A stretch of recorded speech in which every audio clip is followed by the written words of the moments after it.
అలాంటి సద్గురు దర్శనం అనుగ్రహం లభిస్తుంది మీకు దత్తం ద్వారా.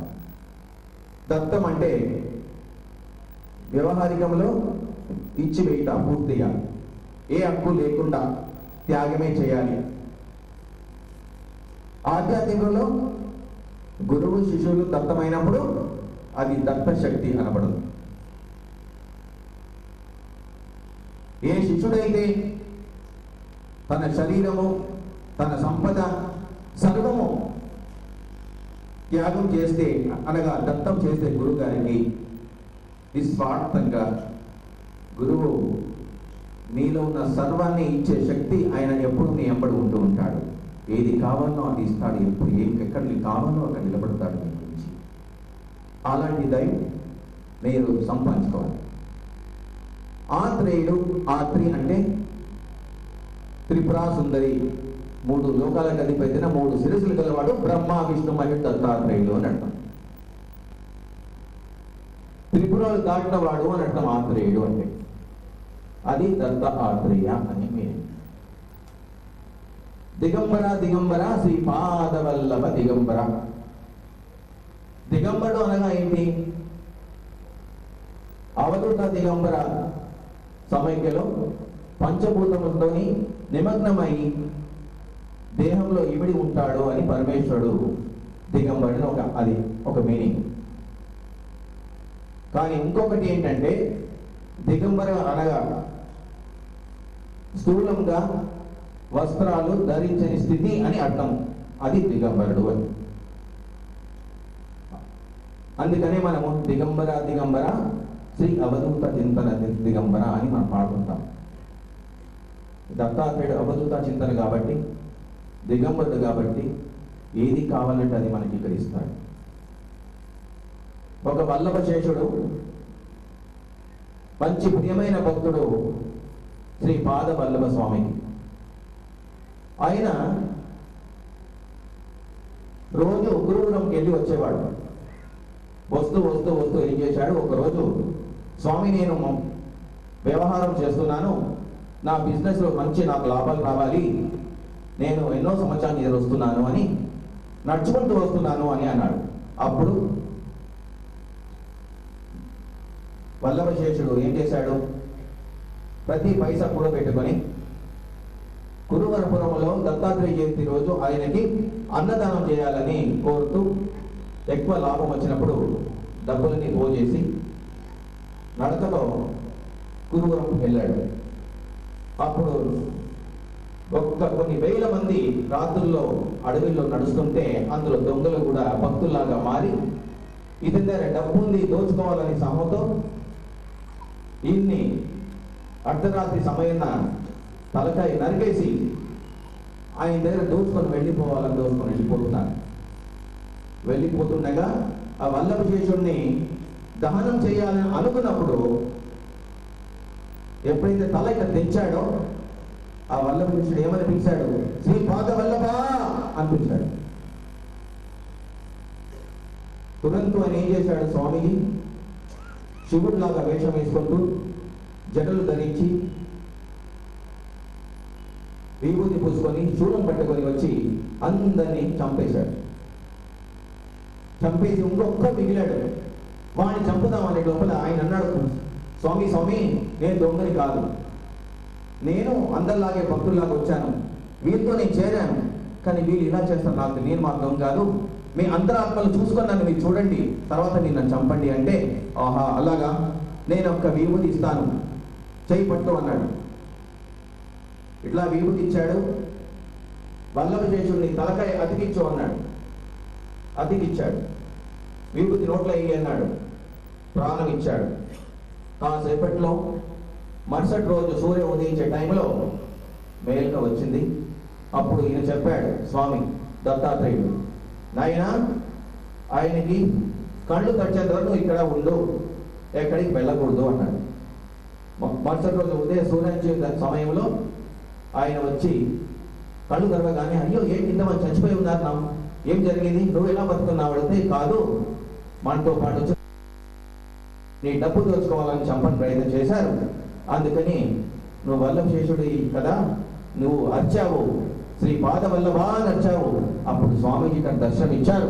ఆ దర్శనం భాగ్యం వల్ల, ఆయన విభూతి వల్ల నీ బతికిపోయావు, నేను నీతో బతికిపోయాను.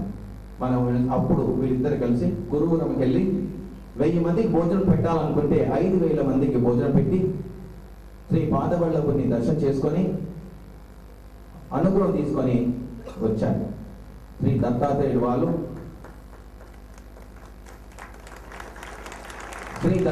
వాళ్ళు స్వయంగా కొన్ని అవతారాలు తీసుకున్నాడు. ఫస్ట్ అవతారం శ్రీపాద శ్రీ వల్లభ స్వామి, శ్రీ నరహరి నరసింహ సరస్వతి, తర్వాత మాలిక్ ప్రభు, తర్వాత గజానన్ మహారాజ్, తర్వాత తాజుద్దీన్ బాబా, తర్వాత మెహర్ బాబా, తర్వాత లాస్ట్ 7th అవతారము కలియుగంలో పలికే దైవము షిరిడి సాయిబాబాగా అవతరించి ఈ ప్రపంచాన్ని పుణ్యభూమిగా పరిగణింపబడ్డాడు. పిలిస్తే పలికే దైవంగా షిరిడి సాయిబాబా ఈ కలియుగం మునిగేంత వరకు ఎప్పుడు పిలిస్తే అప్పుడు నేను దగ్గర వస్తాను. ఒక్కసారి నువ్వు సాయి అని పిలువు, ప్రతి జన్మలో నీకు నేను బానిసగా నేను పని చేస్తాను. నీలో ఉన్న కర్మాన్ని నేను విముక్తి చేస్తాను. నీలో ఉన్న సర్వ గ్రహదోషాల్ని, పీడిత గ్రహాల్ని కూడా నేను విముక్తి చేస్తాను. చూడండి, తర్వాత ద్వారకామాయలో వెళ్ళి కొద్దిగా విభూతి తీసుకోండి. ఆ విభూతి తీసుకొని ఓం సాయిరామ్, నాకు ఈ వ్యాధి నివారణ అయిపోవాలి బాబా. కానీ దీనికి మందు లేదట. ఈ వ్యాధికి రాసిచ్చారు డాక్టర్లు. ఆపరేషన్ చేస్తే కూడా బతకనట.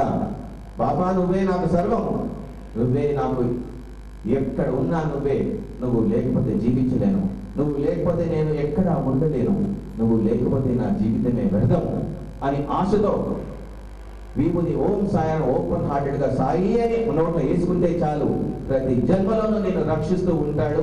ఆపద్ బాంధవుడుగా అడుగున మిమ్మల్ని రక్షిస్తుంటాడు సాయి పరమేశ్వరుడు.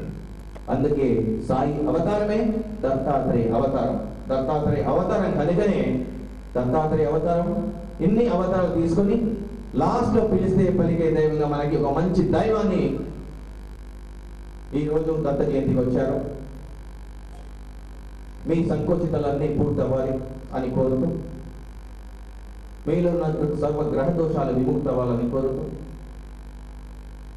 పీడిత గ్రహాలు కూడా విముక్తవ్వాలని కోరుతూ, మీలో ఉన్న వ్యాధులన్నీ కూడా విముక్తవ్వాలని కోరుతూ, తమ తమ ఇండ్లలో, తమ తమ ఆఫీసులలో, తమ తమ కార్యక్రమాల్లో కూడా ఆటంకాల చిక్కులు, ఎటువంటి స్థానబల శాంతి లేకపోయినా శాంతిగా ఉండేట్టుగా, తమ తమ ఇంటిలో వాస్తు దోషం శాంతించేట్టుగా, మిమ్మల్ని సంపూర్ణంగా ఆరోగ్యవంతులుగా, నిత్య ఆనంద స్వరూపులుగా, ఎప్పుడు పిలిస్తే అప్పుడు భగవంతుని మీరు ఆధీనంలో పెట్టుకుంటారనే కోరికతో ఈ రోజు దత్త జయంతి సందర్భంగా ముగిస్తున్నాను.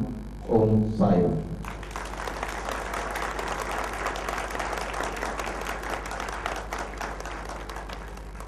ఇంకోటి, ఈరోజు కలియుగ మానవుల్లో ఎవరైతే ఎక్కువ పూజ చేస్తారో అట్లాంటి వాళ్ళకే కష్టాలు ఎక్కువ వస్తాయి.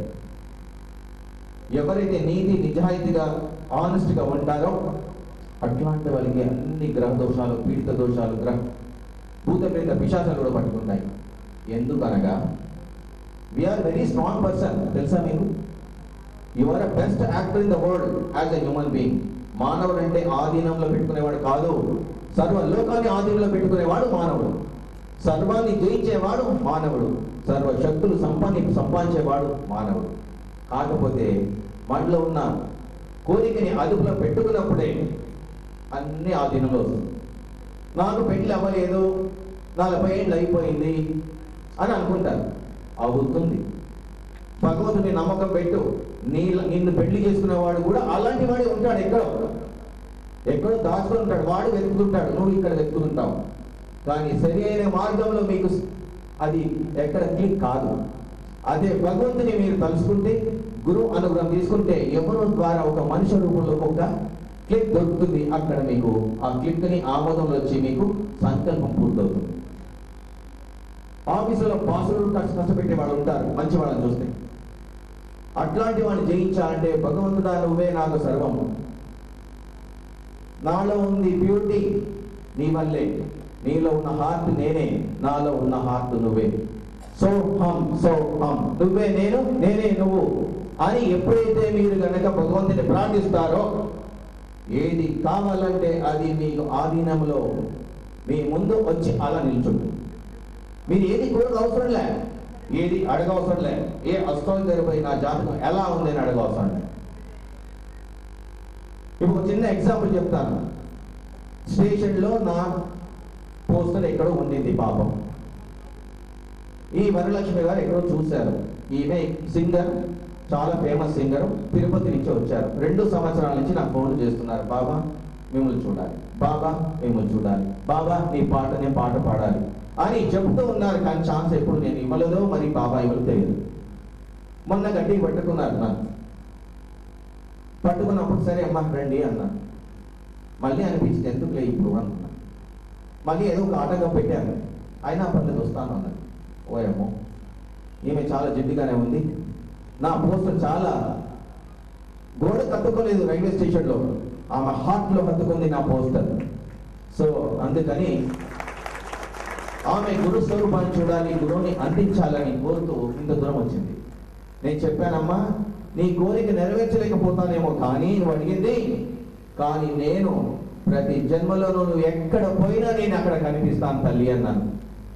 ఏ కష్టం రాని, ఏ ఆపద రాని, ఏ గ్రహదోషం పట్టని, ఏ డబ్బు లేకపోని నీకు ఒక్కసారి సాయిరాజు బాబా అని పంచుకో, తప్పనిసరిగా నేను నీ ఎంబడిని పని చేయిస్తాను. సో అలాంటి దైవం గురువు అనుగ్రహం. కానీ నేను దేవుడే కాదు, నేను మీలాంటి మానవుడినే. కాకపోతే మీకంటే నేను 1000 రెట్లు భగవంతుని ఆధీనంలో ఉంటాను. నా కోరికను చంపేశాను, కాల్ చేశాను, నాలో ఉన్న స్పందని తీసేశాను, నాలో ఉన్న కామ క్రోధాన్ని ఎక్కడో కాల్చి పడేశాను. ఎక్కడ పడేశాను తెలియదు. నాకు కావాల్సింది దైవ సన్నిధానం. ఏ విధంగా అయితే ఒక భక్తుడు కనుక ఒక ఆత్మ చనిపోతే, సాధు సత్పురుషుడిగా ఒక ప్రాణం వదిలితే, దైవలోకంలో సర్వ దేవతలు బాగా నించొని ఆత్మ దర్శించుకోవడానికి ప్రయత్నం చేయాలి. వాళ్ళు పుట్టుకోవాలి దేవతలు, 33 కోట్ల దేవతలు. అలాంటి ఆత్మని మీరు సంపాదించుకోవాలి. అంటే ఆత్మ పరమేశ్వరు, ఆ పరమాత్మనే ఆత్మ. ఇప్పుడు మీరు నమస్కారం పెడతారు ఇలా అని, నా ఆత్మకు మీరు నమస్కారం పెడతారు, నేను మీలో ఉన్న పరమాత్మకు నేను నమస్తే పెడతాను. అది గుర్తుపెట్టుకుని నమస్తే పెట్టాలి. అలాంటి నమస్కారం చేయాలి. కానీ మనం ఎట్లాంటి వాళ్ళం, పని కావాలనుకుంటే వంగి దండాలు పెడతాం, తర్వాత పని కావాలంటే కొంచెం పైకి వస్తాం, ఇంకా కొద్దిగా పైకి వస్తాం, ఇంకోసారి ఇట్లా అంటాం, తర్వాత ఇట్లా అంటాం, తర్వాత ఇట్లా అని ఇక్కడ కిందికి వెళ్ళిపోతుంది. మనం దేవుడు కానడు. అలాంటి మనసుని ఎప్పుడు నింపకూడదు, అది కాల్చేయాలి. పని అయినా కాకపోయినా గురువే. గురువు అనుగ్రహం మహా వ్రతం అది. ఆ వ్రతంలో మీరు పాల్గొంటే ఏ కర్మదోషం మిమ్మల్ని ఏం చేస్తుందండి, ఏ ఆటంకాలు మిమ్మల్ని ఏం చేస్తుందండి, ఏ దోషాలు, ఏ గ్రహాలు, ఎవరు మీకు శత్రువులు ఉంటారు, మీరే శత్రువులు అందరికీ అనుకుంటే మీకు సర్వాన్ని జయించే శక్తి మీకు లభిస్తుంది. అట్లాంటి సత్సంగిది దత్తాత్రేయ జయంతి, గురు పౌర్ణిమ. ఓం సాయిరామ్. ఇప్పుడు ఒక 5 నిమిషాలు మా సురేష్ ప్రొడ్యూసర్ అండ్ డైరెక్టర్, మీరు వచ్చింది కూడా చాలా మంచిది అయిందమ్మా. చాలా famous producer and director Suresh Kumar అని. సో ఎప్పుడైనా ఆయన లుక్లో మీరు పడితే మీరు పుష్ప విమానంలోనే ట్రావెల్ చేస్తారట అనుకొని నేను కూడా పట్టుకున్నాను. తయారు చేస్తున్నాడు ఇప్పుడే నాకు పుష్ప విమానము. ఆ విమానంలో నేను పరిగెత్తడానికి కొంచెం భయంగా చూస్తున్నాను. కానీ ఆయన నాకు సన్మానించి, బాబా నువ్వు ఒకే సన్ను నేను చేసి పెడతా అని, నాకు ఎవరింటికి వెళ్ళను, వీడింటికి వెళ్తాను. న్యూమరాలజీ ముడిగుండ గోపీకృష్ణ గారు, ఆయన ఇంటికి వెళ్తాను ఎప్పుడైనా. వస్తున్నారా బయట అంటాను, కానీ చాలా ప్రేమతో పిల్లల్ని దగ్గర తీసుకుంటాను. ఎవరైనా నన్ను కొట్టడానికి ప్రయత్నం చేస్తే, ఎవరైనా నన్ను హీనంగా పరిగణింపబడితే, ఎవరైనా నన్ను కొట్టడానికి చంపడానికి ప్రయత్నం చేస్తే నేను